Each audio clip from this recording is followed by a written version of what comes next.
ọ̀rọ̀ àṣẹ. Abá ogun ayé ẹ̀ wíjọ. Evangelist Isreal Oluwaseun Akinwande. Lọ́lọ́run ń lò lórí wákàtí ọ̀rọ̀ àṣẹ. Ní Kaftan Television Yorùbá Channel 132 gbogbo ọjọ́ ìsinmi. Bẹ̀rẹ̀ látagogo mẹ́rin àbọ̀ ọ̀rọ̀ àjáde àṣẹ àtẹ̀lé. Ọ̀rẹ́ wá gbà tú sílẹ̀. Ọ̀rẹ́ wá gbà tú sílẹ̀. Gbogbo ogun ọjọ́ pípẹ́. Lọ́wọ́ ogun ayé. L'Olúwa ṣẹ́gun wọn. Wákàtí ọ̀rọ̀ àṣẹ. Pẹ̀lú bàbá ọ̀rọ̀ àṣẹ. Bàbá ọba ayé ẹ̀rí jọ. Lórí Startimes. Ọ̀rẹ́ wá gbà tú sílẹ̀. Channel 132. Lọ́wọ́ ogun ayé. Wọ́n pàdé Jésù Kristi. Wákàtí ọ̀rọ̀ àṣẹ. Ó máa bá ẹ ṣe tirẹ̀. Bàbá ọba ayé ẹ̀rí jọ.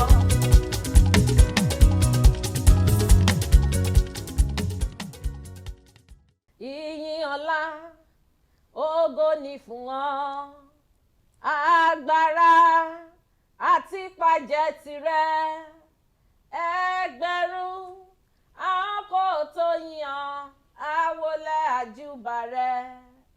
Ìyìn ọlá ògo ni fún ọ, agbára àti pàjẹ́ tirẹ̀, ẹgbẹ̀rún àwọn kò tó yàn àwọlẹ̀ àjùbà rẹ̀. Èló ni mo san fọ́ba ògo, èló ni Jésù mi gbà, èló ni a san fọ́ba ògo fún oore rẹ̀ lórí àwa. Bẹ́ẹ̀ ni èló la san fún Olódùmarè ọba mi ọba òkè tó tún ti ṣọ́ wa padà wá lọ́jọ́ tèní lórí ètò wákàtí ọ̀rọ̀ àṣẹ.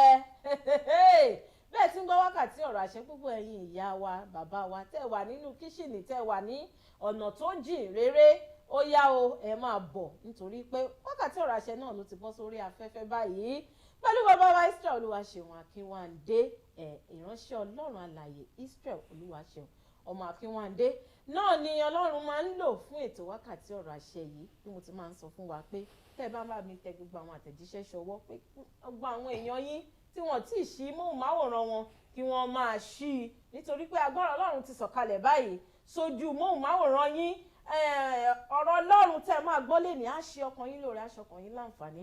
Ọlọ́runbájọ ni mò ń jẹ́, bẹ́ẹ̀ ni bẹ́ẹ̀ dẹ̀rẹ́ náà ni mò ń kí bàbá wa pé ẹ̀kọ́ àbọ̀ sórí ètò. àǹtí ọlá Ọlọ́run á wà pẹ̀lú yín. Àmín Jésù. Àdúrà yín á gbà. Àmín. Gbogbo ohun tẹ́ ẹ dáwọ́lé mo gbàdúrà fún yín lọ́sàn-án yìí pé Ọlọ́run aláṣepé á ṣàṣepé iṣẹ́. Àmín Jésù. Mo gbàdúrà fún iléeṣẹ́ Kaftan TV lórúkọ Jésù òkè òkè lẹ máa lọ. Àmín Jésù. Iléeṣẹ́ yìí ò ní jóná. Àmín. Gbogbo àwọn òṣìṣẹ́ iléeṣẹ́ yìí ọwọ́ Ọlọ́run máa gbé wọn sókè. Àmín Jésù. Ẹ̀mí mímọ́ máa ràn yín lọ́wọ́. Àmín. Gbogbo ẹ̀yin aráalé, gbogbo ẹ̀yin tẹ́ ń gbọ́ mi, ẹ gbọ́ ọ̀rọ̀ Olúwa láàárọ̀ yìí. Bẹ́ẹ̀ni.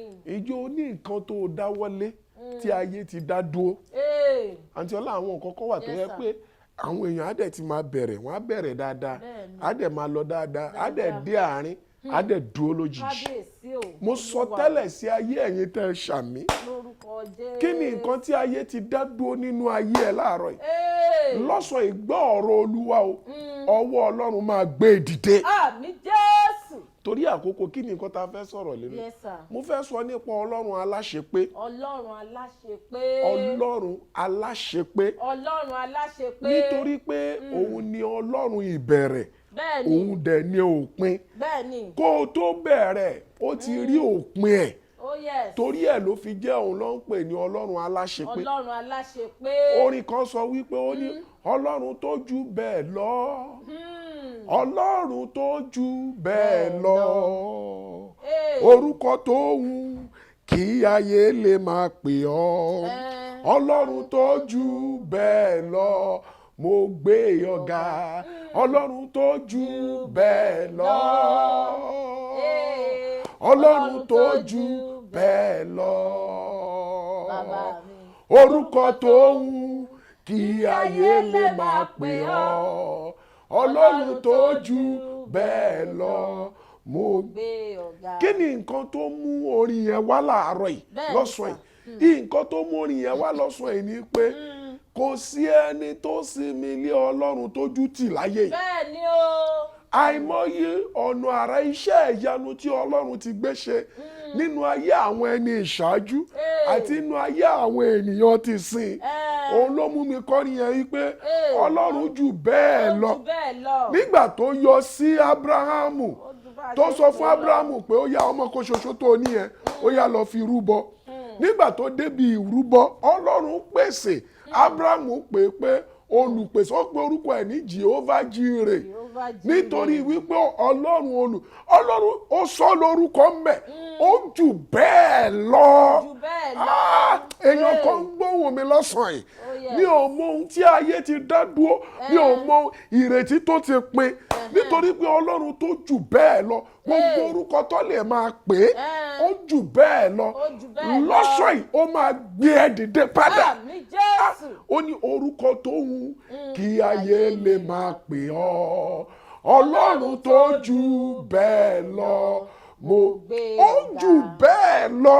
so òun ló ń pè ní Ọlọ́run aláṣepé òun ni Ọlọ́run kò ṣeun tì kò sí nǹkan tó dáwọlé ló tó fi Ọlọ́run ṣáájú òun máa parí ẹ̀ torí pé Ọlọ́run aláṣepé ló ń pè é. ẹ gbọ́ nǹkan tó sọ nínú ìwé Philippians 1:6 ẹ bá mi ka nǹkan tó sọ mbẹ̀ ìwé Fílípì kí ló sọ mbẹ̀ ó sọ pé nǹkan yìí ṣáà dá mi lójú. ẹ gbọ́ ìdánilójú tó dá mi lójú wípé Ọlọ́run yìí ó ju bí ayé ṣe ń wò lọ ó ju bí wọ́n ṣe ń sọ lọ. nǹkan kan dá mi lójú pé nítorí pé mo gbẹ́kẹ̀lé Ọlọ́run pé ẹnikẹ́ni tó bá ti gbẹ́kẹ̀lé Ọlọ́run ìtọ́ ọ̀dà mọ̀ pé òun ló fi lé lọ́wọ́ pé ẹni Olúwa tó ti bẹ̀rẹ̀ iṣẹ́ rere yìí nínú ayé rẹ kí ló sọ yóò ṣe àṣepé rẹ̀ títí di ọjọ́ ìdájọ́ Jésù. ó máa ṣe àṣepé Ọlọ́run tó jù bẹ́ẹ̀ lọ Ọlọ́run tó jù bẹ́ẹ̀ lọ orúkọ tó wù kí ayé lè máa pè ọ́ Ọlọ́run tó jù bẹ́ẹ̀ lọ mo gbé ọ̀gá. kí ni nǹkan tí ó lè òun lọ́lọ́run aláṣepé ó ní ohun kan dá mi lójú ó dá mi lójú ni wípé kò sí ẹni tó bẹ́kún relé Olódùmarè tó tún máa bẹ́kún relé. bẹ́ẹ̀ ni sà. nítorí pé ó jù bẹ́ẹ̀ lọ ó ju ìṣòro ayé ẹ lọ ó ju ohun tó ń là kọjá lọ ó ju ohun tí ayé rò pé ìṣòro lọ nítorí pé ó jù bẹ́ẹ̀ lọ òun ni Ọlọ́run aláṣepé Ọlọ́run aláṣepé ni ó ní ohun rere tó o ti bẹ̀rẹ̀ ó ní ó máa ṣe àṣepé kò ń ṣe Ọlọ́run aláṣetì èèyàn ló máa ní máa nìṣó wọ́n dẹ̀ máa èèyàn ló máa ní wọ́n máa hẹ́ẹ̀lì ẹlẹ́rìí tó bá dọ̀la wọ́n máa bú ẹ èèyàn ló máa ní nìṣó wájú àwọn ń bẹ lẹ́yìn irọ́ ni ṣùgbọ́n Ọlọ́run nìkan òun ni ó ní kó máa nìṣó tí bàbá bá ti ń bẹ lẹ́ni ènìyàn kò sí ẹ̀dá èèyàn tó lè dá ẹni yẹn dúró òun ni pé Ọlọ́run ló ń jẹ́ bẹ́ẹ̀ ó ní aláṣepé ó ní ẹni tó ti bẹ̀rẹ̀ iṣẹ́ rere nínú ayé mi àti ẹ ó lóun ló máa ṣe àṣepé rẹ̀ òun ló máa parí ẹ̀ àṣẹ jáde lọ́sàn yìí kí ni ohun tí ayé ti dá dúró nú ayé rẹ tó o bá ti ṣàmì mo bí Ọlọ́run aláṣepé ó yá kó ṣe àṣepé iṣẹ́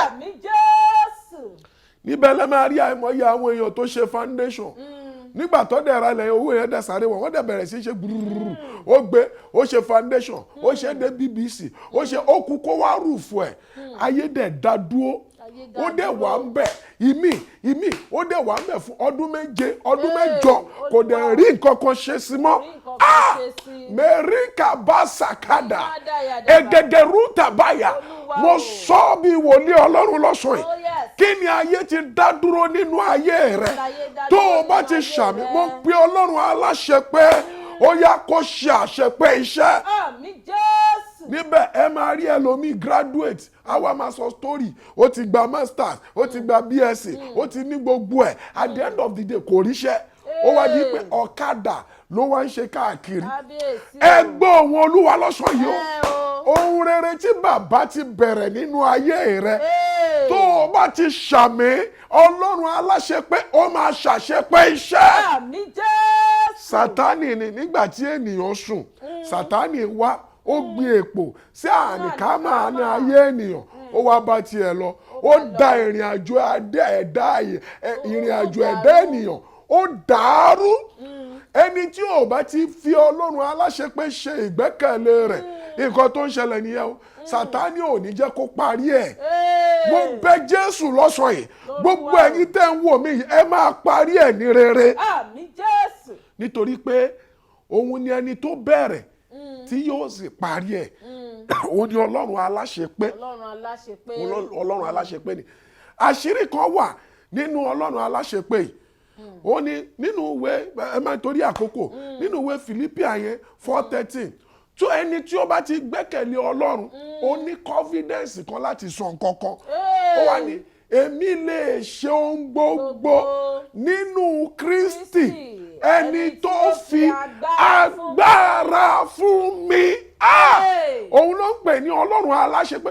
Ó máa fún ẹ lágbára láti lè ṣe àṣepé ohun tó dáwọ́lé. Bẹ́ẹ̀ni. Ọlọ́run ló máa fún ẹ ní agbára láti lè ṣe àṣepé ìdáwọ́lé tó dáwọ́lé. Kò sí nǹkan tó ní agbára nínú agbára ẹ o. Ìmọ̀ ẹ ò tó nǹkan, òye ò tó nǹkan. Torí ẹ̀ ló ṣe ó ní fi ọ̀nà rẹ ní Olúwa nínú ìwé Proverbs. Ó ní gbẹ́kẹ̀lé pẹ̀lú. Ó ní èmi yóò sì ṣe ọ̀nà rẹ ní rere. Ohunkóhun téèyàn bá ti fi lé Ọlọ́run lọ́wọ́, téèyàn bá ti fi ọ̀nà ẹ̀ lé Ọlọ́run lọ́wọ́, ìrìn àjò ayé ẹ̀ ó máa yanrí ẹ̀ sí rere. Ṣùgbọ́n ẹni tí ò bá ti fi ìrìn àjò ẹ̀ fi ọ̀nà ẹ̀ lé Ọlọ́run lọ́wọ́ kò lè parí ẹ̀ sí rere o. Ọlọ́run aláṣepé ó jẹ́ Ọlọ́run tí kò ń ṣe ohun tì. Ọlọ́run yẹn ni mo mú tọ̀ ẹ̀ wá lọ́sàn ẹ̀. Òun ni mo fẹ́ jẹ́ kó mọ̀ wípé ohun tó ń là kọjá yẹn, ìlàkọjá tó o ní yẹn, agbára Ọlọ́run ó ká a. Bẹ́ẹ̀ni. Ọlọ́run aláṣepé ó lè mú ẹ yọrí ẹ̀ sí rere. Bẹ́ẹ̀ni. Màmá tó ń wò mí yẹn gbọ́ ọ̀rọ̀ Olúwa. Gbogbo ohun tó ti ń pẹ́ lẹ́kún lọ́jọ́ tó ti pẹ́. Ohun tó dá ayọ̀ dúró lọ́wọ́ rẹ̀. Mo bẹ̀ Ọlọ́run aláṣepé lọ́sàn yìí. Tó o bá ti ṣàmì lórúkọ Jésù ó yá kó ṣe àṣepé. Àmín Jésù. Mo ní kó ṣe àṣepé. Àmín Jésù. Ọlọ́run aláṣepé ó máa ń mú ayọ̀ wọnú ayé ni. Àìmọye àwọn èèyàn ní Sátánì ti gba ọjọ́ ayọ̀ lọ́wọ́ wọn. Ó ti gba ọjọ́ ayọ̀ lọ́wọ́ wọn. Ó ti fi ìbànújẹ́ rọ́pò ayọ̀ lọ́wọ́ wọn. Ẹlòmíì Sátánì ó ti sọ ọmọ ẹ̀ di ìbànújẹ́. Ọmọ tó yẹ kó jẹ́ pé ọjọ́ ìgbéyàwó kó ti dé kò rọ́kọ. Ọmọ tó yẹ kó jẹ́ pé ọjọ́ ìgbéyàwó ti dé kò ráyà. Nítorí pé ó ti fi ìbànújẹ́ rọ́pò ayọ̀ mọ́ wọn lọ́wọ́. Ṣùgbọ́n gbọ́ ohùn Olúwa lọ́sàn yìí.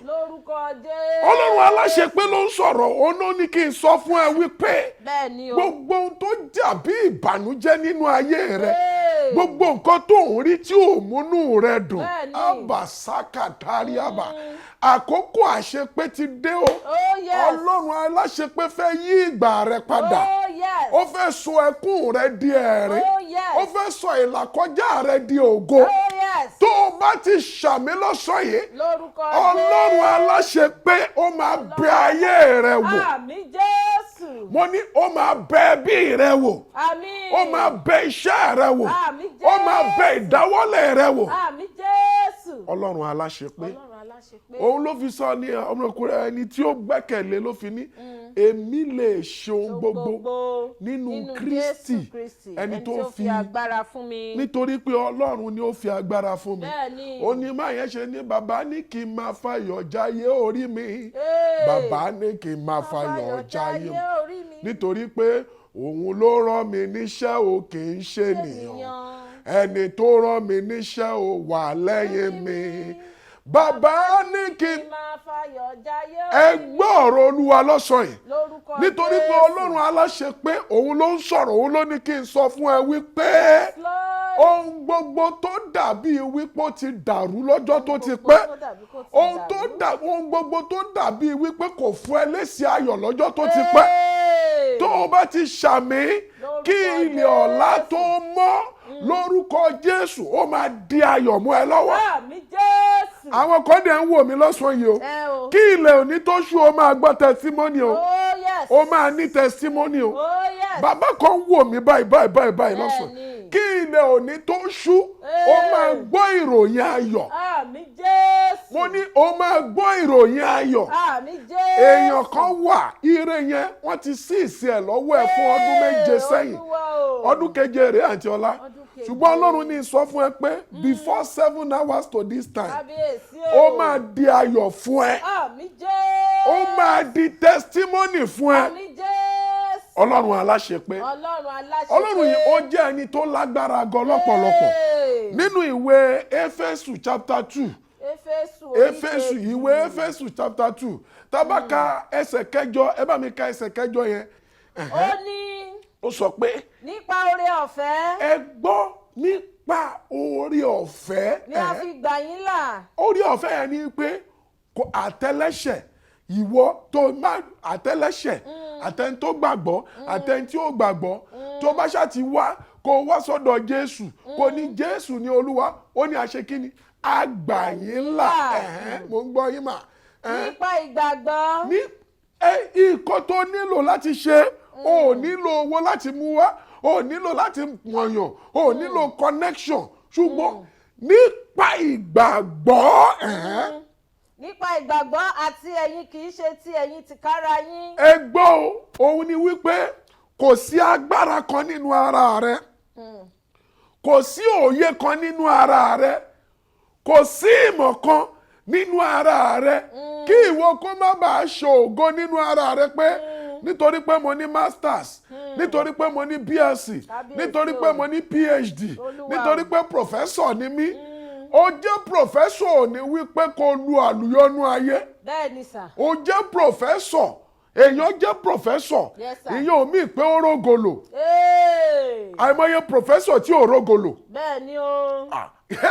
Ẹ gbọ́ ọ̀rọ̀ Olúwa kí ni nǹkan tí ò jẹ́ kó o rí ògolo. Lórúkọ Jésù. Mo sọ bí wòlíì Ọlọ́run lọ́sàn-án yìí Ọlọ́run aláṣẹ pé ó máa jà fún ẹ. Àmín Jésù. Ẹ mọ nǹkan tó tẹ́kì kéèyàn tó di ipò di professor ọ̀nù ayé ẹ mọye ìwé tó ti kà ẹ mọye làkọjá tó ti ní ó wá gba professor ó dé professor level tán kò wá ríṣẹ́ rere ṣe kò rí nǹkan rere ṣe àṣẹ jáde lọ́sàn yìí o. Lórúkọ Jésù. Kí ni nǹkan tó dá ayé rẹ dúró tí ò jẹ́ káyé rẹ fọhùn rẹ. Kí ló dá ayé mi dúró. Mo sọ bí wòlíì Ọlọ́run. Lórúkọ Jésù. Ọlọ́run aláṣẹ pé ó máa jà fún ẹ. Àmín Jésù. Ẹ bá ń tẹ̀síwájú. Ó ní ẹ̀bùn Ọlọ́run ni. Ẹ̀bùn Ọlọ́run ló ní àṣepé lọ́wọ́. Ohunkóhun tó jẹ́ lónìí Ọlọ́run ni kò ń ṣe agbára rẹ kò ń ṣe ipá rẹ kò ń ṣe òye rẹ kò ń ṣe ìmọ̀ rẹ ibikíbi tó lè wà lónìí Ọlọ́run ni ó ní ẹ̀bùn Ọlọ́run ni is a gift of God. Ó ní kì í sì ṣe nípa iṣẹ́. Ẹ gbọ́ kò ń ṣe ẹnikẹ́ni bá a máa ṣògo. Kò ń ṣe nípa iṣẹ́ ọwọ́ rẹ kó má bàa ṣògo kó wá máa gbéraga pé èmi ta ni ìwọ. Ọlọ́run ló ń jẹ́ èmi ni kàbárí àbàsàkàdàbà ẹ gbọ́ ó ní òun ni Olúwa Ọlọ́run tó gbénú ènìyàn fọhùn màlíkà bàzà gbọ́ ọ̀rọ̀ Olúwa lọ́sọ̀ yìí níbi tí ayé rò pé ó lè dé in the next 20 years Lórúkọ Jésù. níbi tí wọ́n ti rò ẹ́ pin sí pé ó lè dìde mo bẹ̀ Ọlọ́run aláṣẹ pé lọ́sàn yìí tó o bá ti ṣàmì agbára àṣẹ pé kó ṣiṣẹ́ ìyanu nínú ayé rẹ kí ẹnikẹ́ni kó má ṣe ṣe ògo nínú rẹ̀ kó má ṣe wò ó pé láìsí òun kò sẹ́lòmíì láìsí òun kò sí nǹkan kan gbogbo ohun tí ẹ̀dá wù kó lè jẹ́ láyé àti Ọlọ́run ni. So definitely ibikíbi tó o bá fẹ́ dé láyé o nílò Ọlọ́run nítorí pé Ọlọ́run ló ń gbé ẹ̀dá dé ipò Ọlọ́run ló ń ṣe ohun gbogbo fún ẹ̀dá èmi lè ṣe ohun gbogbo nínú Kristi ẹni tó Ephesians 4:13 tó fi agbára fún mi. Mo sọ tẹ́lẹ̀ lọ́sàn yìí gbogbo ẹ̀yin 2,000 people tẹ́ ní ìgbàgbọ́ nínú ìpè yìí. Lórúkọ Jésù. Ọlọ́run aláṣẹ pé ó máa bẹ̀ yín wò lọ́sẹ̀ yìí. Àmín Jésù. Ọlọ́run aláṣẹ pé ó máa bá yín rìnrìn àjò lọ́sẹ̀ yìí. Àmín Jésù. Ọlọ́run aláṣẹ pé. Ọlọ́run aláṣẹ pé. Òun ni ọba tó ń ṣe ohun gbogbo ní àṣepé. Wọ́n ní ó ní ohun gbogbo lódùlódù. Fi ọ̀nà rẹ lé Olúwa lọ́wọ́ kí o sì gbẹ́kẹ̀lé pẹ̀lú. Tó o bá ti fi ọ̀nà rẹ téèyàn bá fẹ́ ní o fẹ́ bẹ̀rẹ̀ ìrìn àjò. Tó o dẹ̀ ti sọ pé ìrìn àjò yìí kò ṣe tèmi tí Ọlọ́run ni tó o dẹ̀ fi síwájú Ọlọ́run. Ọlọ́run ni. Ìwé Isaiah 45 ó ní sọ fún Sẹ́rùsù ẹni tí mo di ọwọ́ ọ̀tún rẹ̀ mú. Ṣé mọ̀ ẹni tí Ọlọ́run bá di ọwọ́ ọ̀tún rẹ̀ mú ó máa ṣe kí ni a wá máa lọ níwájú. A máa lọ níwájú ẹ̀ tí Ọlọ́run bá ẹ bá mi kà Isaiah 45 tí Ọlọ́run bá ti di ọwọ́ ènìyàn mú Ọlọ́run wá ń lọ níwájú ẹ̀. Ó ní àwọn nǹkan ogun tó máa ṣẹ́ níwájú rẹ̀ nítorí pé ó jẹ́ kó dí ẹ̀ lọ́wọ́ mú ẹni tó dé èèyàn mú lọ́wọ́ ọ̀tún òun ló máa ṣáájú láti orí kìíní òun ló máa ṣáájú kí ló sọ. Báyìí ni Olúwa wí. Ó ní báyìí ni Olúwa wí. Fún ẹni òróró rẹ̀. Ẹni òróró rẹ̀. Fún Kírúsù. Ta ni ẹni òróró Ọlọ́run? Kírúsù. Ẹni tí ó gbọ́ràn sí Ọlọ́run tó ṣe ìfẹ́ Ọlọ́run. Ó ní ẹni òróró rẹ̀. Ta ni ẹni òróró Ọlọ́run? Ẹni tó bẹ̀rù Ọlọ́run. Now ẹ wá gbọ́ o. Ó wá sọ pé báyìí ni Olúwa fún Sẹ́rùsù ẹni òróró rẹ̀. Wípé ẹni tí mo di ọwọ́ ọ̀tún rẹ̀ mú. Mẹ́kúta yaba ẹgbọ́n tó sọ mẹ́ ẹni tí mo di ọwọ́ ọ̀tún tí Olúwa bá ti di ọwọ́ ọ̀tún ènìyàn mú. Ṣé mọ̀ pé ó ti dì í mú? That means pé ohun gbogbo tó o fẹ́ fi ọwọ́ yẹn ṣe kò ń ṣèwọ ló fẹ́ ṣe mọ́. Òun ló fẹ́ máa darí rẹ. Òun ló fẹ́ máa tọ́ ẹ. Tọ́lọ́mọdé ti ń darí èèyàn tó ti ń tọ́yàn. Ẹ wo nǹkan tó máa ṣe number 1. Láti ṣẹ́gun àwọn orílẹ̀-èdè níwájú rẹ̀. Ẹ máa gbọ́ Kaori Masa Tadiaba Ọlọ́run aláṣepé là ń sọ yìí tó bá ti dé ọwọ́ èèyàn mú ó dé ọwọ́ Sẹ́rùsù mú nǹkan tó ṣe ni pé ó ṣẹ́gun orílẹ̀-èdè níwájú rẹ̀ Ọlọ́run ló dé ọwọ́ ẹ̀ mú ó dẹ̀ ń fi ọwọ́ ẹ̀ jagun ó dẹ̀ ń ṣẹ́gun òun ni ajagun ṣẹ́gun Kaori Abasada gbogbo ẹ̀yin tí ayé yín wà nínú ogun lọ́sàn-án yìí mo bí Ọlọ́run aláṣẹ pé lórúkọ Jésù kó ṣẹ́gun fún yín. Àmín Jésù. Ó di ọwọ́ Sẹ́rùsù mú ó dẹ̀ ṣẹ́gun number 1 number 2 kí ló ti ṣe. Èmi ó sì mú tú àmùrè ẹ̀gbẹ́ àwọn ọba. Ó ní àmútú àmùrè ẹ̀gbẹ́ àwọn ọba. Láti ṣí ilẹ̀kùn méjèèjì níwájú rẹ̀. Rẹ̀kúta Básàkádà ẹ gbọ́ gbogbo ilẹ̀kùn tí ayé ti tì mọ́ yín lọ́jọ́ tó ti pẹ́ àwọn kan wà ilẹ̀kùn ire ló ń pè àwọn kan wà ilẹ̀kùn ìbùkún ló ń pè àwọn kan wà ilẹ̀kùn àlùyọ ló ń pè àwọn ilẹ̀kùn kan wà ilẹ̀kùn oríire ló ń pè mo sọ lọ́sọ̀ yìí gbogbo ilẹ̀kùn ohun rere tí ayé ti tì mọ́ ayé rẹ lọ́jọ́ tó ti pẹ́ lónìí Ọlọ́run aláṣẹ pé ó máa ṣí. Àmín Jésù. Kí ló tún sọ mẹ́ ó ní. Kí a kì yóò sì ti ẹnubodè náà. Ẹ gbọ́ àwọn agbára kan wà tó máa ń tilẹ̀kùn àwọn agbára kan wà tó máa ń ṣe kí ni. Tó máa ń tilẹ̀kùn. Ó ní mo sọ yìí pé ẹlòmíì máa ralẹ̀ á ti bẹ̀rẹ̀ iṣẹ́ á kọ̀ dé àárín iṣẹ́ yẹn á dẹ̀ stop kò dẹ̀ ní lè rí ṣe mọ́.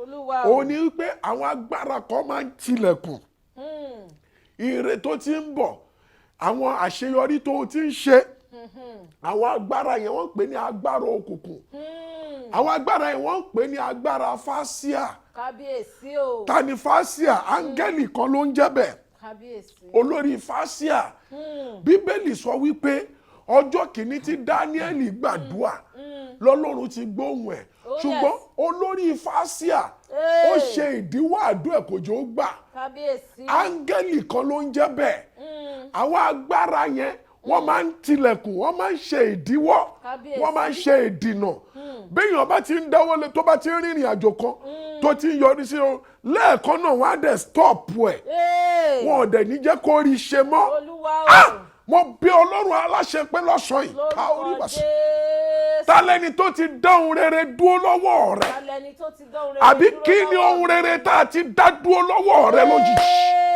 bó o bá ti ṣàmì lọ́sàn-án yìí Ọlọ́run aláṣepé máa dá sọ́rọ̀ rẹ̀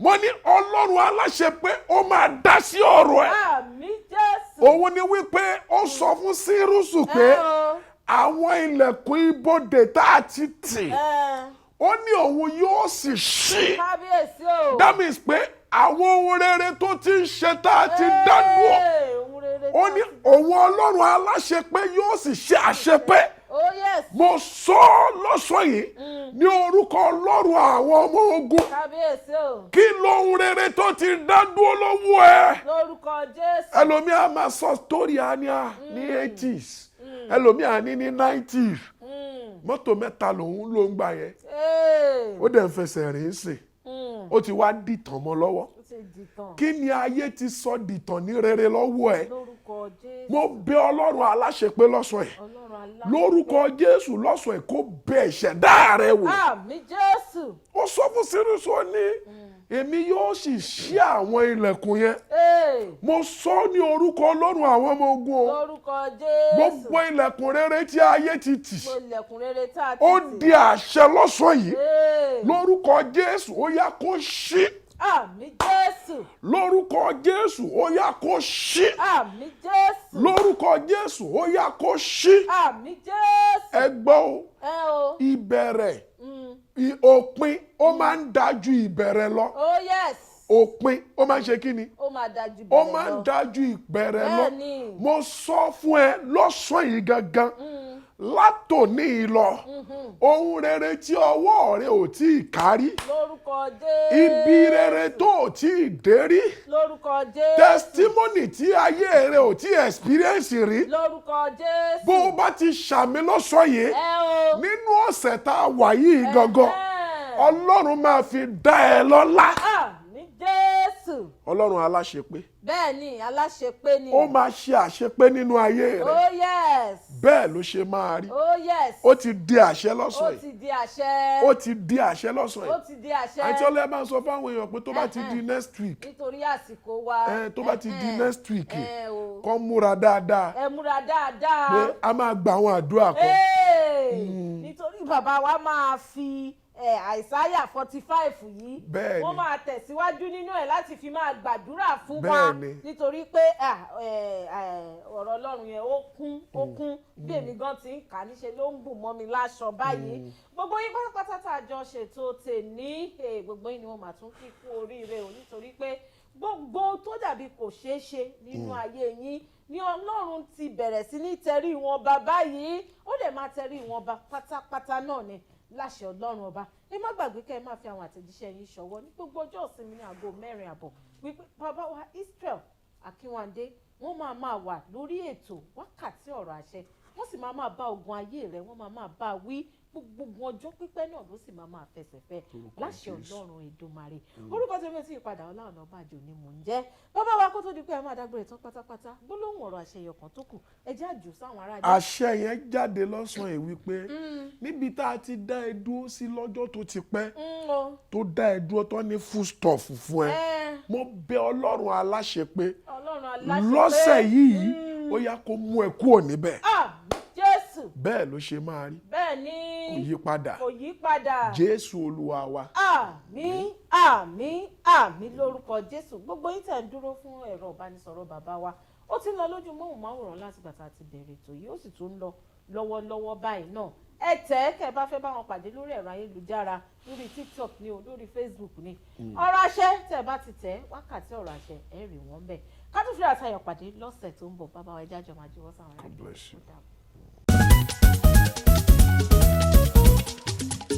Ọ̀rẹ́ wa gba tú sílẹ̀ lọ́wọ́ ogun ayé wákàtí ọ̀rọ̀ àṣẹ abá ogun ayé ẹ̀wìjọ Evangelist Isreal Oluwaseun Akinwande